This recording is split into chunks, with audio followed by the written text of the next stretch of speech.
Ragam informasi dan musik dalam Lintas Makassar Sore.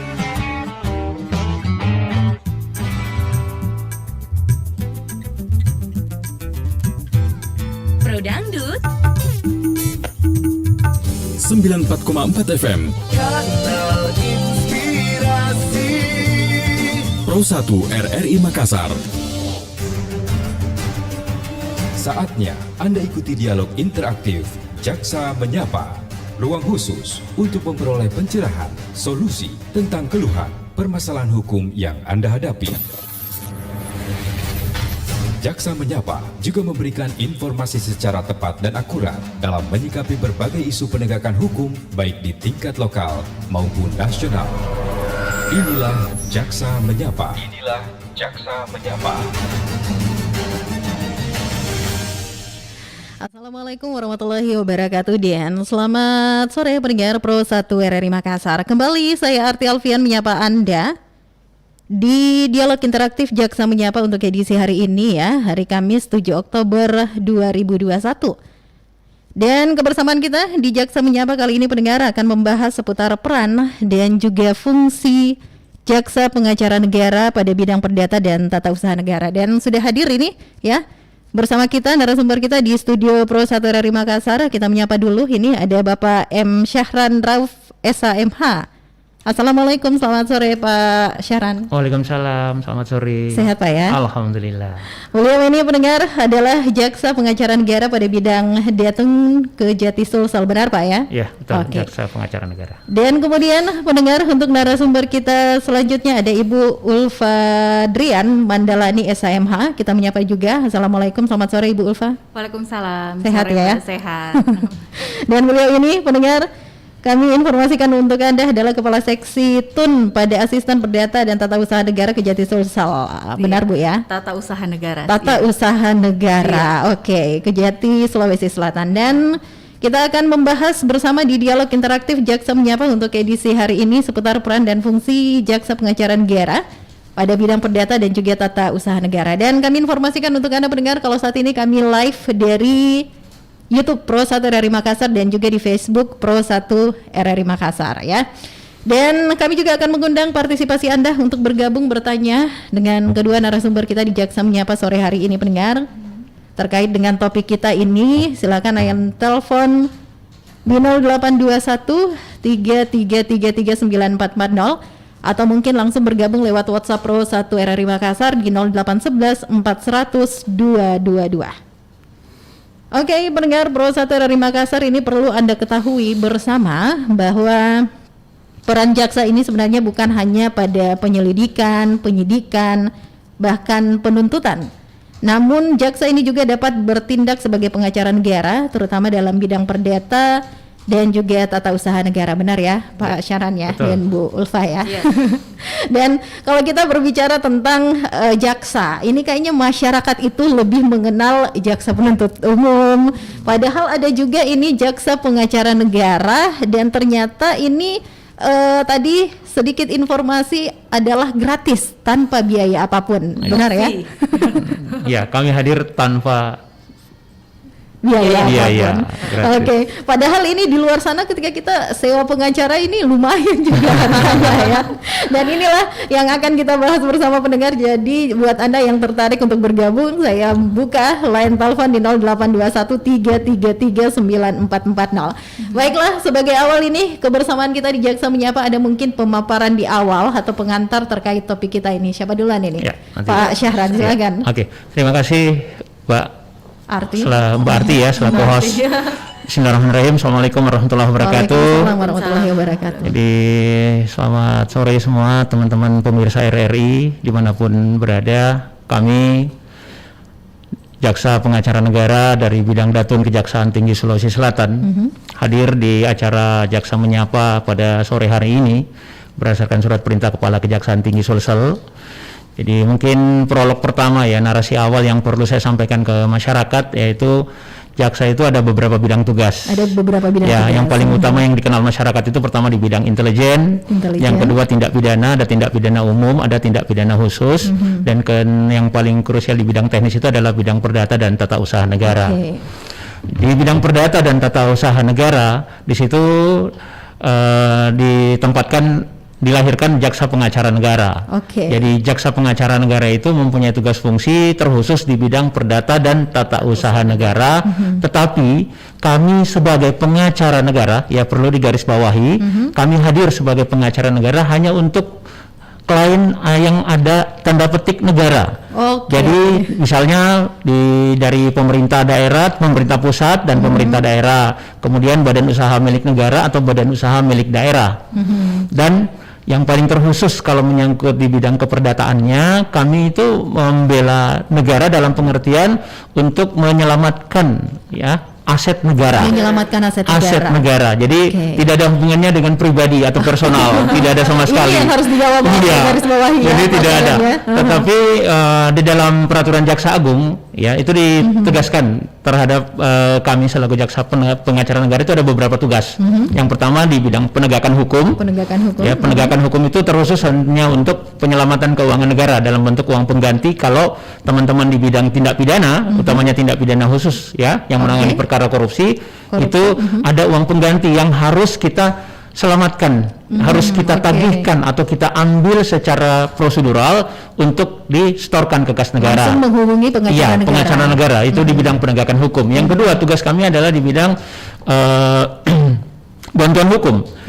Bantuan hukum itu sifatnya kami sebagai pengacara negara yang mewakili klien kami dalam hal ini negara apabila dia mau mengajukan gugatan.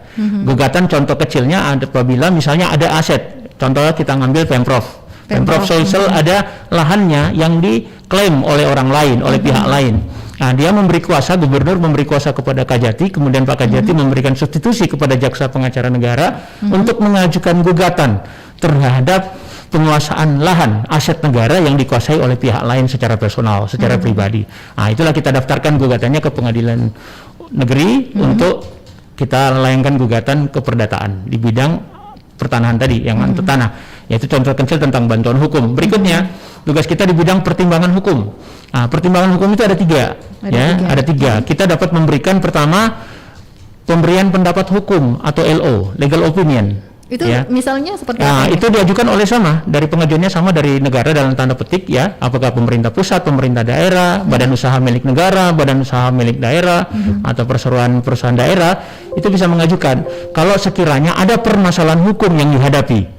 Jadi para pihak itu ya, klien kita itu yang sudah mengajukan kuasa kepada kami itu meminta secara prosedural persuratan resmi kepada kejaksaan untuk memberikan pendapat hukumnya, legal opinion, dalam pengertian dasar-dasar hukum apa ya yang mendasari tentang misalnya kalau menyangkut tanah misalnya atau mungkin ada hal dia berselisih dengan pihak lain. Contoh misalnya BUMN ya, Angkasa Pura itu misalnya ya, contoh Angkasa Pura atau Pelindo itu meminta pendapat hukum sekiranya ada hal secara teknis yuridis yang mereka belum paham tentang aturan hukumnya.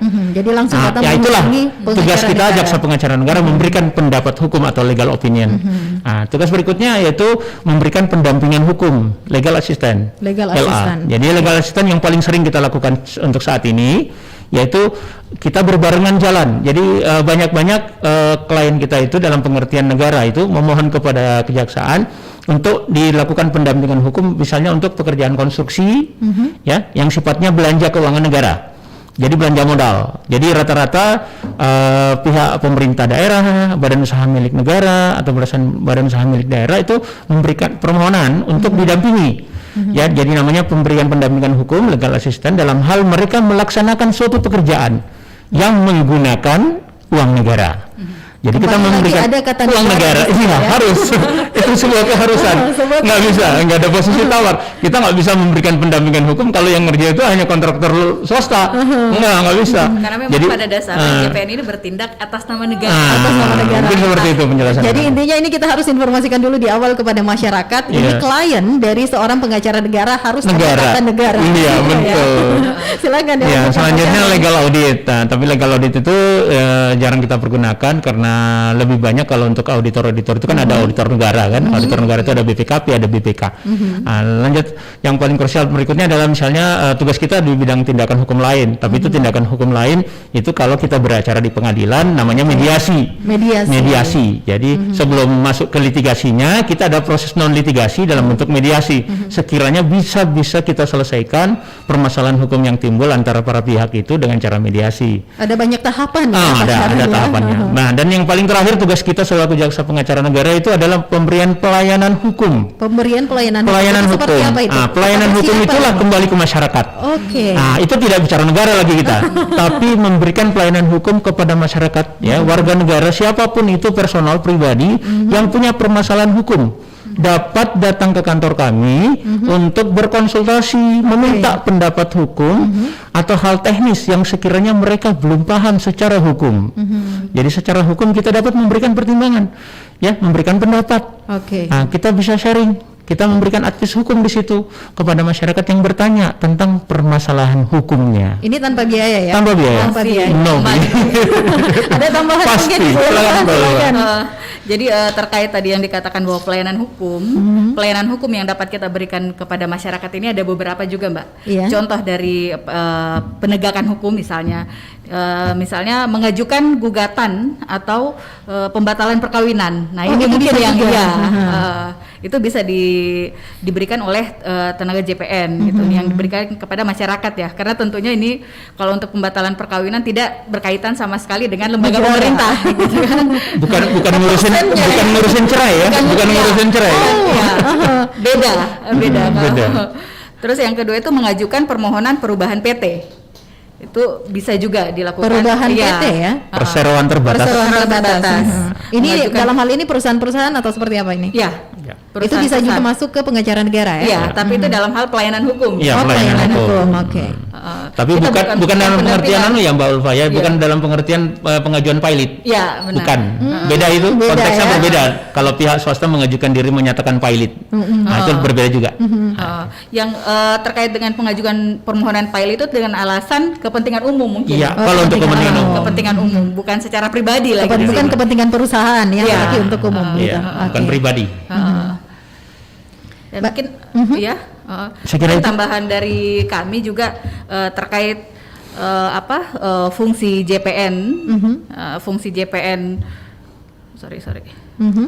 terkait fungsi JPN ini mungkin untuk di Kejaksaan Tinggi kami ada tiga bidang, yaitu perdata, tata usaha negara, dan pertimbangan hukum. Iya. Apa bedanya ini dari ketiga itu?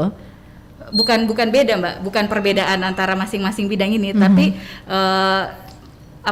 lebih spesifik gitu. Masing-masing punya spesifikasinya ya, seperti itu ya. Gitu. Secara penugasan aja, Mbak. Sepertinya ini jaringan telepon kita ini sudah berdering ya, padahal kita baru saja sebagai pengantar ini di kebersamaan kita di Jaksa Menyapa. Kita menyapa dulu nggak apa-apa ya, Pak Syara dan Bu Ulfa ya. Kita menyapa dulu pendengar kita di Jaksa Menyapa. Assalamualaikum, selamat sore. Waalaikumsalam warahmatullahi wabarakatuh. Selamat sore, saya Syamsul Bahri di Makassar. Pak Syamsul Bahri yang ada di Makassar. Saya kira menarik dengan mengangkat tema ini, peradaan jaksa. Iya. Ada beberapa butir pertanyaan saya. Apa itu Pak Syamsul? Yang pertama, ada istilah peningkatan tuntutan. Peningkatan? Saya kasih contoh, ketika kasus itu dimenangkan di tingkat daerah, ada banding, ada apa, ada namanya banding, ada apa namanya. Itu padahal yang bersangkutan sudah menang. Kalau dia naik banding kan bisa kalah. Upaya hukum. Nah, sekarang menurut saya bertanya kepada Pak Jaksa yang hadir sebagai narasumber, saya mau bertanya, apa beda aturan-aturannya atau pasal-pasalnya yang diberlakukan ke tingkat atas pada saat yang bersangkutan sudah menang di tingkat bawah. Oke. Nah, ini artinya kan saya kok ngapain? Sama kalau saya ambil contoh, umpama saya sakit mah, kan obat pasti ada obat yang nomor 1. Kenapa nggak langsung dikasih nomor 1? Harus nomor 2 dulu kalau memang itu berbeda. Kasus yang terjadi di kejaksaan pengadilan. Saya contohkan, saya menang di tingkat bawah, tapi yang lawan saya mau banding, nah bisa terbalik, karena yang yang tadi ketika banding itu dia menang. Mhm. Nah, ini apakah pasal-pasal yang mendasari kalau kita ke atas itu bisa beda atau sama? Menurut saya yang orang awam sama ini sama hukum itu menurut saya sama. Satu buku menurut Oke. saya. Saya Baik. jujur orang antropologi bukan orang hukum, tapi saya belajar juga sedikit tentang itu. Jadi saya mau tahu memang ada yang berbeda. Mhm. Baiklah. Yang kedua, Iya, oh ya, oke, yang kedua. proses di pengadilan itu kok pemeriksaannya terlalu lama. Apakah kasus kena terlalu banyak atau menurut saya kan dibedakan. Ada yang kasus pidana, ada yang kasus menengah, ada kasus Oke. ini. Kok biasa prosesnya terlalu lama sehingga Baik. itu orang ada keputusan. Mhm. Nah, ya saya kira itu dulu. Oke, terima pertanyaan dari kasih saya. Pak Syamsul Bahri yang ada di Terima kasih. Makassar. Waalaikumsalam. Waalaikumsalam warahmatullahi wabarakatuh. Ini menarik ini, dua langsung pertanyaan dari Pak Syamsul Bahri. Ajang curhat kayaknya ini ya. Kebetulan ada Bapak dan Ibu Jaksa ini terkait peningkatan tuntutan upaya hukum ini terhadap Ya. Oke. mungkin langsung dimengerti Ya, ya. siap. Banding ini Ya. banding seperti apa? Atau kita kumpulkan dulu ini pertanyaan? Enggak, satu-satu aja. Satu dulu, aja. Pak. Oke, Ya. silakan Mungkin Pak. Saya izin Mbak Ulfa, Iya. saya menjawab untuk yang pertama. Pak Syahan. Jadi mungkin ya terima kasih Mbak. Mbak Ti, pertama pertanyaannya seperti ini Mbak. Jadi kalau dalam hukum acara pidana itu ada upaya hukum. Ada upaya hukum. Ya, yang dimaksud tadi Bapak ada banding, ada kasasi. Jadi upaya hukum itu ada tingkatan. Pada saat pengadilan negeri, pemeriksaan di tingkat pengadilan tingkat pertama, ya itu diputus oleh majelis hakimnya. Ada para pihak ya menyatakan menang dan yang kalah menyatakan banding, mengajukan upaya hukum. Nah, itu upaya hukum yang lebih tinggi satu tingkat ke atasnya di Oke. pengadilan tinggi. Itu di tingkat banding. Nah, setelah di tingkat banding, para pihak belum puas dan belum menerima hasil dari putusan majelis hakim tingkat banding di pengadilan tinggi, itu akan lanjut lagi ke Mahkamah Agung dalam bentuk kasasi. Nah, di Tingkatan kasasi, tinggi lagi ya? ya, di kasasi adalah puncak. Dan kasasi adalah puncak penanganan perkara oleh majelis kasasi. Di situ sudah berkekuatan hukum tetap. Iya. Jadi putusan itu sudah bisa dieksekusi, sudah bisa dilaksanakan. Tapi itu masih ada lagi satu tahap upaya hukum di ada lagi, atasnya, ya. upaya hukum PK, peninjauan kembali. kembali, oke. Tapi peninjauan kembali itu tidak menunda eksekusi. Itu dalam aturannya. Tapi kalau untuk putusan yang paling tertinggi yang sudah berkekuatan hukum tetap itu adanya di tingkat kasasi. Tapi apakah Ya, memang kenapa benar tadi, itu ketika tadi ya, menang kemudian ada betul, banding lagi bisa betul. kalah? Ya saya tahu dari sisi Pak Syamsul Bahri, dia seorang antropolog ya, antropologi. Ya tentu masyarakat melihatnya dari sisi lah kan sama. Hakimnya kan dia hakim. Dia juga Ya, dia berarti. hakim. Tapi ruangnya negara kita adalah Rechtsstaat, negara hukum. Dia ada aturan tertulis yang memberikan ruang adanya upaya hukum secara bertingkat. Di tingkat pengadilan pertama diperiksa, naik kalau dia tidak puas naik ke pengadilan tingkat banding, di pengadilan tinggi banding, kalau nggak naik lagi ke tingkat Mahkamah Agung dalam pemeriksaan majelis kasasi. Di kasasi lah itu dinyatakan putusan itu harus diterima.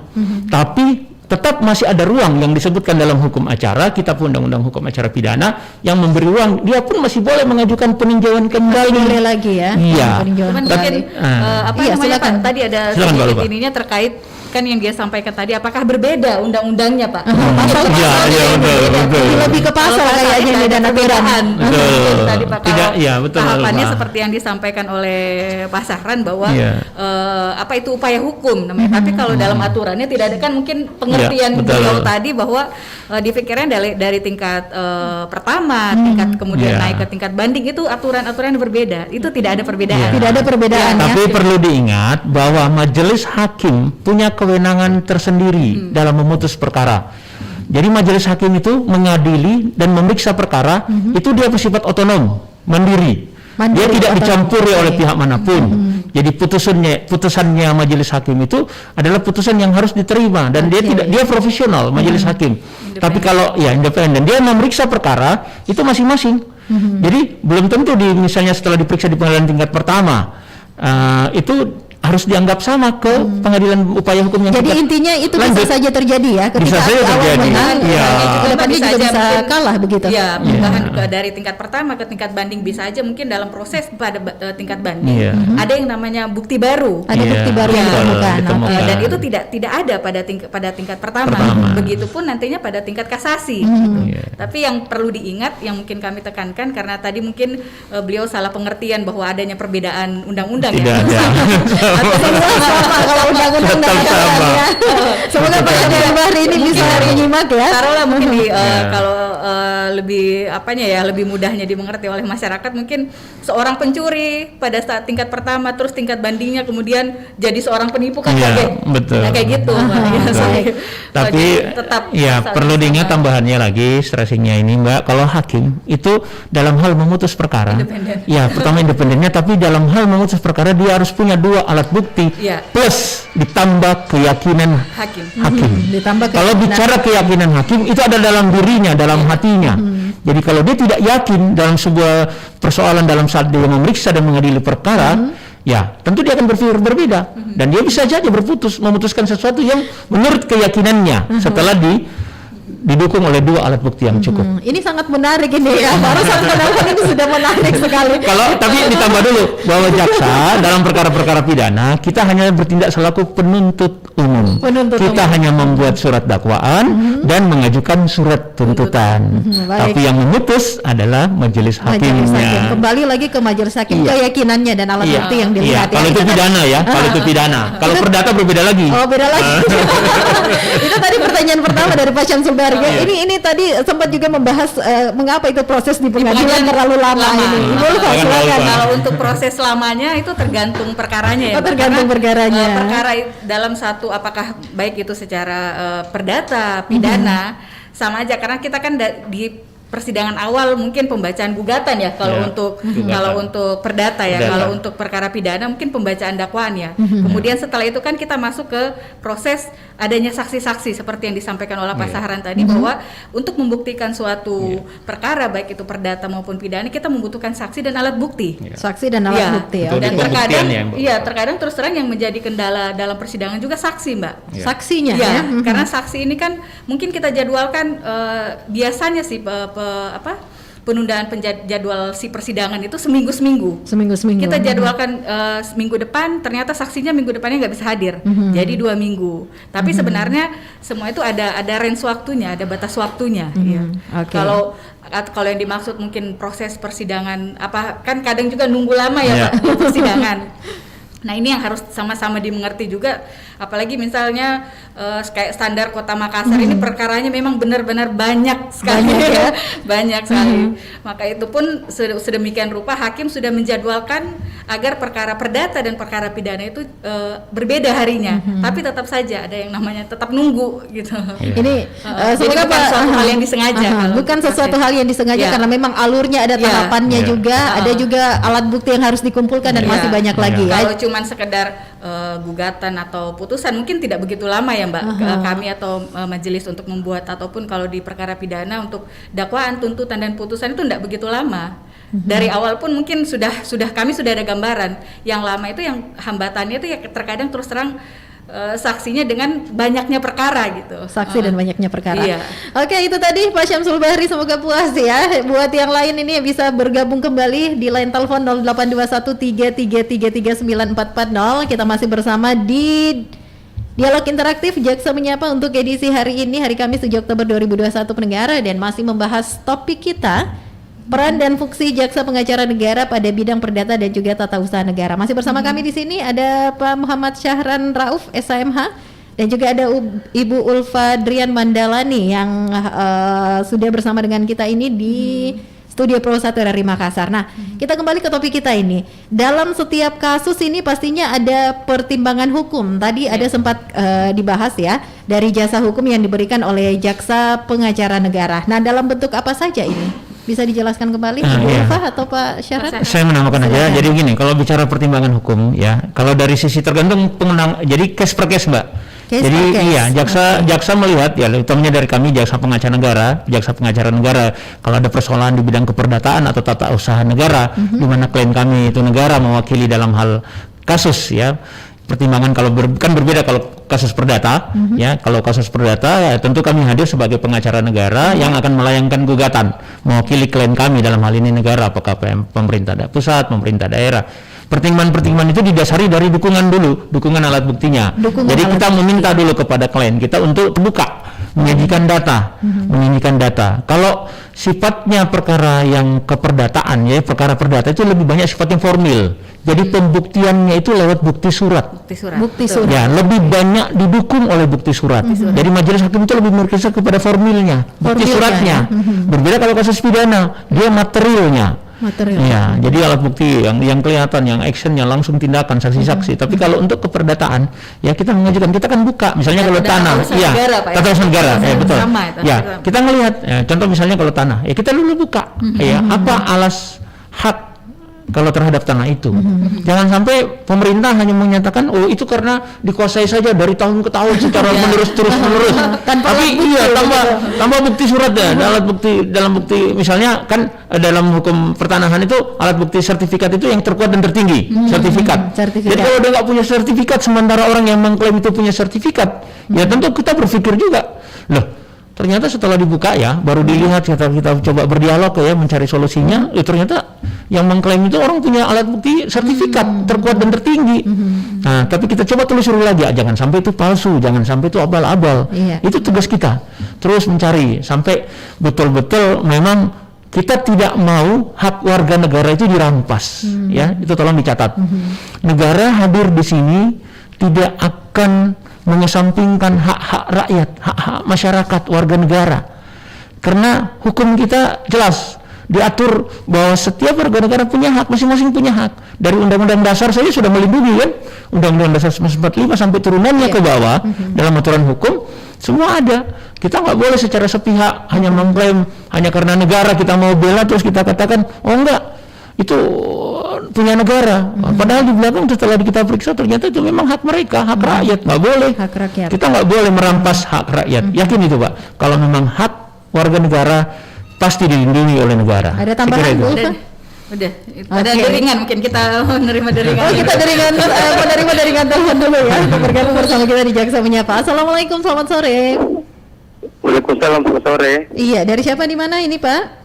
Dengan Upi di Bone, Mbak Arti. Upi di Bone? Jauh. Ya, Pak Upi di Bone. Pak Upi yang ada di Bone, silakan Pak Upi. Ya, artinya saya mau menanggapi dulu. Artinya tema hari ini sangat relevan dengan apa yang sedang marak di Bone, karena kita sedang menuju ke suatu UEPN, yaitu pesta demokrasi di tingkat desa. Begini Pak, saya mau bertanya langsung saja. Saya bertanya, bagaimana bila nanti ada ibaratnya ada perselisihan di tingkat penghitungan suara di dekat tingkat desa, apabila salah satu balon atau calon tidak bisa menerima atau menolak artinya keputusan keputusan akhir, oke. Ya, apakah bisa di mana mereka harus melakukan upaya hukum, apakah di hukumnya, di MK atau di Pengadilan Tinggi Kabupaten Bone atau di mana? Begitu. Baiklah. Oke, begitu aja. Menarik. Assalamualaikum. Waalaikumsalam warahmatullahi wabarakatuh. Menarik ini. Mungkin bisa diberikan jawabannya. Iya, terima kasih Mbak. Jadi jauh banget ini Pak Upi di Bone. Jadi Pak Upi gini ya, kalau untuk pilkades ya, saya nanggapnya itu pilkades, pemilihan kepala desa. Jadi penyelenggara untuk pemilihan itu berbeda kalau untuk pilkades ya. Kalau yang selama ini dikenal di negara ya, ada komisi pemilihan umum sampai di tingkat daerah, kabupaten, kota, itu hanya sampai penyelenggaraan pemilihan kepala daerah. Ya, mulai dari kalau dari tingkat atas mulai dari pemilihan legislatif, nah ada pemilihan presiden dan ada pemilihan kepala daerah. Kepala daerah itu ada di tingkat provinsi, gubernur. Dan kalau dari kabupaten kota ada bupati atau wali kota. Tapi kalau pilkades itu tidak diurusi oleh KPU tentunya. Tapi yang menyelenggarakan adalah pemerintah. Tapi tidak ada tingkatan. Tentu ada panitia, ada tingkatan di tingkat bawah, di tingkat desa.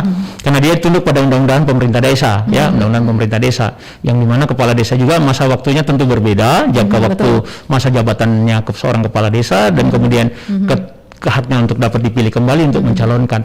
Tapi menyangkut kalau adanya sengketa, ya tentu tidak sampai, bukan di Mahkamah Konstitusi, bukan sampai di Mahkamah Konstitusi, tidak sejauh itu, ya tidak sejauh itu sengketanya. Tapi ada tahapannya, tentu dilihat dalam konteks pemeriksaan ya dalam pemerintah daerah untuk bisa menjawab. Ya, ada para pihak yang tidak puas ya mengajukan gugatan terhadap hasil ya sengketa hasil. Betul. Tapi itu tentu berbeda dengan ranah dalam pemilihan kepala daerah atau pemilihan presiden. Ya, itu nanti lanjutan tingkatannya pada saat pemeriksaan hasil yang tentu sampai di tingkat MK ya, seperti contoh kayak kemarin Pilpres. Ya, itu diperiksa keberatan dari pihak calon yang kalah, mengajukan ke MK, kepala daerah, tapi itu semua punya syarat. Ada syarat-syaratnya. Jadi kalau jumlah suara ada persentase suara yang perbedaannya jauh, itu tidak mungkin diajukan. Ya ada syaratnya, ada persentasenya. Ya ada persentasenya secara aturan. Nah, tapi insya Allah saya kira asas musyawarahnya kalau pemilihan kepala daerah, kepala desa ya pilkades itu biasanya asas musyawarah dan gotong royongnya yang ditonjolkan. Asas musyawarah. Negara kita kan mengenal itu Pancasila. Ya kita punya landasan dasar negara kita Pancasila yang dimana semangat musyawarah gotong royongnya itu ada. Dan saya yakin tidak sampai kecil banget persentasenya kalau ada sengketa. Ada sengketa yang tidak bisa diselesaikan di tingkat daerahnya, di tingkat kabupaten kotanya, kabupaten kotanya.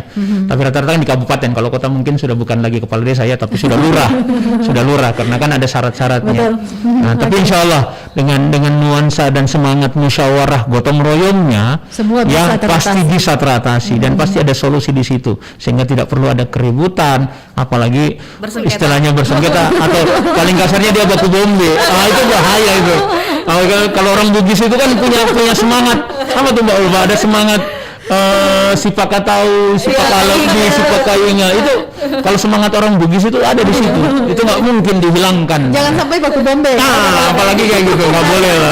Pertanyaan dari Pak Upin mungkin sekaligus menyampaikan seperti yang kita sampaikan hari ini bahwa tema kita bahwa peran JPN ya. Dengan adanya pertanyaan Pak Upin ini mengingatkan saya kembali beberapa bulan lalu Pak, yang kebetulan kami dari JPN baru saja mendampingi KPU. Mungkin masih mengingat ya, ada 5 kabupaten yang menerima gugatan ya dari pihak yang kalah gitu. Itu yang kemarin kami dari KPU menggunakan tenaga JPN untuk mendampingi sampai ke ranah MK dan alhamdulillah kelima-limanya kita menang. Salut ya JPN. Untuk JPN. Pertanyaan Pak Upi ini membuka ini menarik juga, membuka ingatan kembali ini ya. Ini luar biasa. Terima kasih tadi Pak Upi yang ada di Kabupaten Bone. Kita berharap semua bisa terselesaikan dengan baik, asal gotong royong dan kebersamaannya ya, tanpa perlu ada sengketa, apalagi baku semoga tidak ada sengketa, karena sengketa itu menguras tenaga, menguras waktu, menguras pikiran. Betul. Apalagi kalau pakai biaya lagi.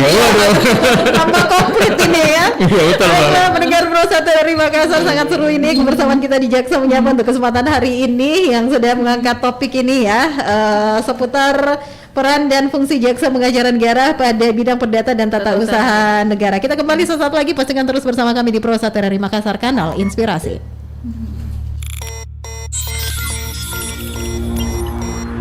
94,4 FM Pro 1 RRI Makassar. Kanal Inspirasi.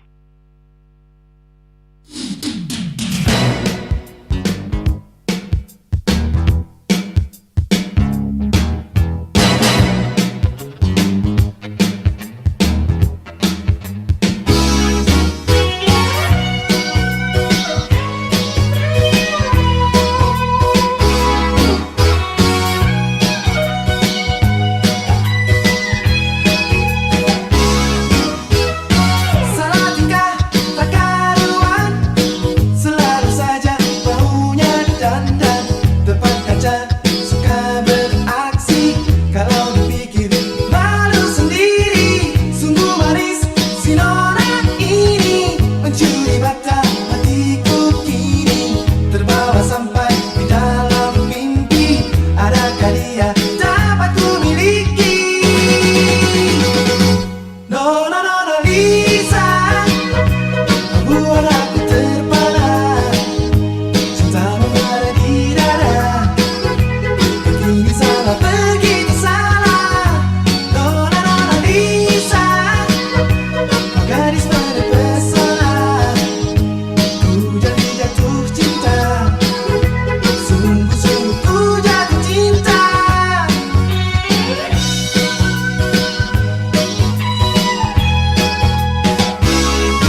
Inspirasi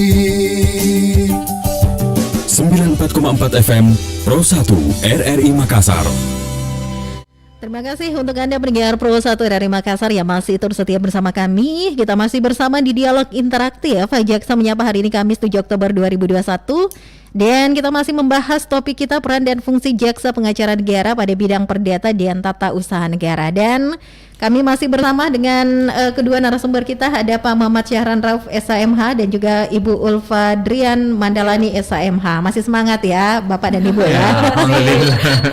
Dan buat Anda mendengar yang masih ingin berpartisipasi memberikan tanggapan atau ada pertanyaan, silakan. Saya masih nantikan di line telepon 082133339440 atau melalui WhatsApp Pro 1 RRI Makassar di 0821 0811 400 222. Kita ini ke informasi seputar pos pelayanan hukum di Kejati Sulsel. Mungkin bisa diinformasikan juga kepada seluruh pendengar kita. Silakan ini Ibu Ulfa atau Pak Syahran. Terkait silakan Ibu Ulfa. Terkait tugas dari kami salah satunya melakukan pelayanan hukum. Dan mungkin yang sangat jarang diketahui oleh masyarakat bahwa di kejaksaan itu ada namanya pos pelayanan hukum. Pos pelayanan hukum. Dan pos pelayanan hukum ini tidak usah khawatir, no fee. Kembali lagi gratis itu ya.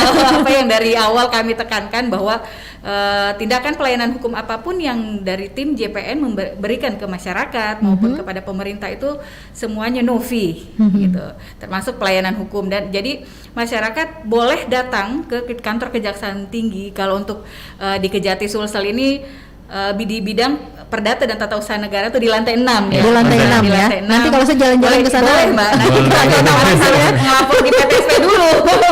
Jadi kami ada ngelapor ke PTSP bahwa mau bertemu dengan jaksa pengacara negara untuk memberikan pelayanan hukum itu di lantai 6. Jadi kami dapat memberikan penerangan tentang perdata dan tata usaha negara ke masyarakat bebas Mbak. Siapapun boleh datang, baik itu dari kalau untuk khusus pelayanan hukum ya baik dari lembaga pemerintah maupun dari masyarakat umum. Itu kan kalau masyarakat ingin datang langsung. Tapi kalau ada tidak website atau apa yang bisa diinformasikan juga terkait pos pelayanan hukum kalau ini? melalui jalur sosmed itu Instagram dan Facebook. Di mana itu Ibu? Instagram sebentar ya, saya Kejati Sulselnya ya. Kejati Sulsel aja. Kalau Kejati Sulsel. Sama dengan di Facebook pun seperti itu. Tapi ada yang mau saya tambahkan, Mbak. Iya, silakan Pak Syahran. Jadi intinya saya mau garis bawahi, kebetulan beberapa waktu kemarin dalam waktu dekat terakhir itu ada rapat kerja teknis yang diselenggarakan oleh Kejaksaan Agung. Ada pesan bijak dari Pak Jamdatun, Pak Ferry Wibisono yang mesti kita kutip kayaknya disampaikan ke masyarakat bahwa jaksa pengacara negara itu hadir untuk mencegah terjadinya sebuah tindak pidana. Jadi konteksnya kenapa perdata dan tun? Utamanya kalau misalnya dengan berdasar penggunaan uang negara, kita mencegah ya, kita memberikan pendampingan hukum dalam rangka memberikan konsultasi hukum ataupun hal-hal yang perlu dicermati oleh pelaksana ya, oleh pelaksana adalah ini satkernya, satuan kerjanya ya, untuk bisa memahami peraturannya dulu, aturan hukumnya dulu. Dia tidak boleh menabrak aturan hukumnya. Yang kedua, dalam hal pelaksanaannya kita meminimalkan risiko terjadinya kerugian negara. Meminimalkan. Iya, kita meminimalkan. Atau misalnya sama sekalipun kita harus hilangkan, tidak boleh terjadi kerugian negara. Karena peran jaksa pengacara negara di sini di bidang perdata itu mencegah itu. Kenapa kita harus cermati hukum kontraknya? Kenapa kita harus cermati hal-hal teknisnya supaya para pelaksana dalam hal ini misalnya pengguna anggaran, kuasa pengguna anggaran, pejabat pembuat komitmen, bendahara pengeluaran, konsultannya, penyediaannya, itu kita berikan support dalam pengertian memberikan advice, penekanan secara hukum bahwa hati-hati kok. Begitu bahasa kasarnya. Iya, hati-hati kok. Ini warningnya, ini rambunya, ini relnya yang kamu harus laksanakan. Jangan kamu seenaknya. Karena kadang kan kalau sudah ada main mata, ada kong kali kong di situ, tidak ada wasit. Contoh dalam pertandingan bola kan, tanpa wasit bagaimana terjadi kekacauan kan? Nah, dan di sini jaksa pengacara hadir sebagai mata, bahwa tolong ini uang negara, tidak boleh kita secara sembrono mengelola, tidak boleh ada pengelolaan keuangan negara yang tidak berdasarkan aturan. Nah, disitulah kita hadir, jaksa pengacara hadir, pengacara hadir dan kita memang bertindak secara profesional. Kenapa? Profesional pertamanya kenapa? Ditekankan oleh pimpinan bahwa kita tidak ada dipungut biaya, no fee. No fee. Karena kadang kalau bicara uang kadang kita sudah mulai gelap mata. Ya, bahaya itu. Nah, makanya di situ perintah pimpinan jelas. Kita sudah dibayar oleh negara, kita digaji oleh negara. Nah, kita hadir untuk negara. Nah, negara itu apa? Yang menggunakan uang negara. Jadi kita tekankan di situ. Insya Allah akan damai, aman pelaksanaannya. Ibarat kata ini jaksa pengacara negara ada alarm yang berbunyi ya. Betul. Kita kayak alarmnya gitu ya. Warning, hati-hati kamu katanya. Nggak boleh. Ini tuh lebih ke apa ya? Memberikan pelayanan hukum tanpa melanggar hukum dan menjauhi hukuman. Menjauhi hukuman. Oke deh. Ini tadi kita masih membahas seputar pos pelayanan hukum di Kejati Sulsel. Tadi sudah diinformasikan websitenya, akun di sosial media ya @Kejati Sulsel, dan kalau buat Anda masyarakat yang ingin datang langsung ke lantai 6 ya, Anda bisa datang. Nah, ini kan di masa pandemi saat ini, bagaimana sebenarnya proses layanan dari pos pelayanan hukum ini di Kejati Sulsel di tengah pandemi? Apakah masih sama atau ada hal-hal juga yang perlu diperhatikan atau seperti apa? Mungkin justru ini yang sangat minim, Mbak, informasi ke masyarakat. Jadi memang selama beberapa lama kami di sekolah, saya sih mungkin belum sampai setahun, sudah sekitar 4 tahunan ya. Sudah Pak. lebih. Ya, sangat jarang masyarakat, dan saya selama setahun ini belum pernah ada yang datang menggunakan jasa kami itu. Jadi kalau dikatakan bahwa memang semua serba terbatas ya gerak kita, tapi ya karena memang bukan minim lagi, tapi tidak pernah ada. Cuman yang perlu datangnya tuh ya ngelapor ke PTSP, nanti dari PTSP itu diarahkan untuk ke lantai 6 di Datun gitu.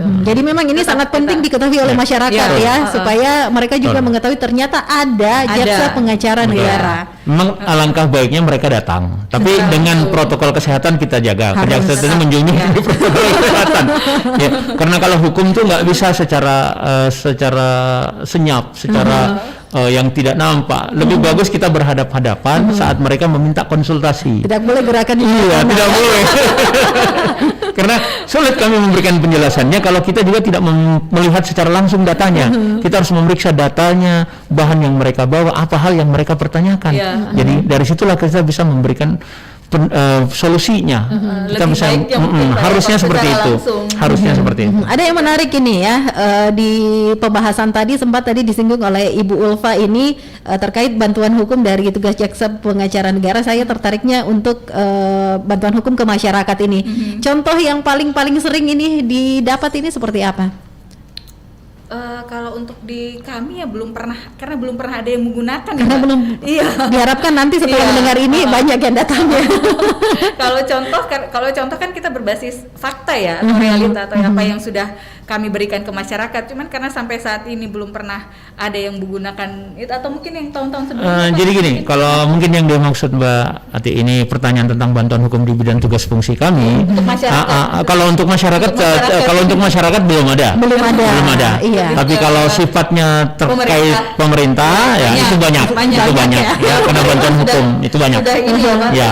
Sudah tahu persis itu langsung datang kemana, yaitu datang ke jaksa pengacara negara. Bagi tugas karena banyaknya kegiatan kita banyak tugas. Kenapa juga mungkin masyarakat kadang terlalu bukan takut kalau melihat baju dinasnya itu udah mulai ngeri-ngeri kan katanya.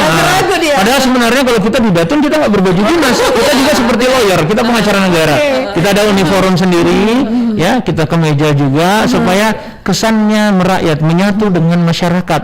Jadi kita tidak ada perbedaan, tidak ada gap. Kalau kita berpakaian dinas, pakaian dinas harian, kita ada uniform saat berhadapan dengan mereka, masyarakat kadang sedikit takut atau enggan atau seperti yang seragam kami pakai hari ini. Jadi kami kemejanya warna biru kalau hari ini, ada blazernya kalau Mbak.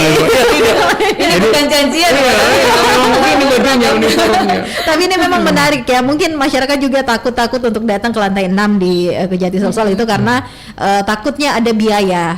Tetapi ini kita kembali ke informasikan kepada seluruh pendengar, semua gratis, no fee. Jadi bisa untuk meminta bantuan kepada jaksa pengacara negara bisa langsung datang, tadi diinformasikan di sosial media, bisa gabung juga di @Kejati Sulsel dan juga langsung datang di lantai 6-nya ya. Kantor Kejati Sulsel, Jalan Urip Sumiharjo.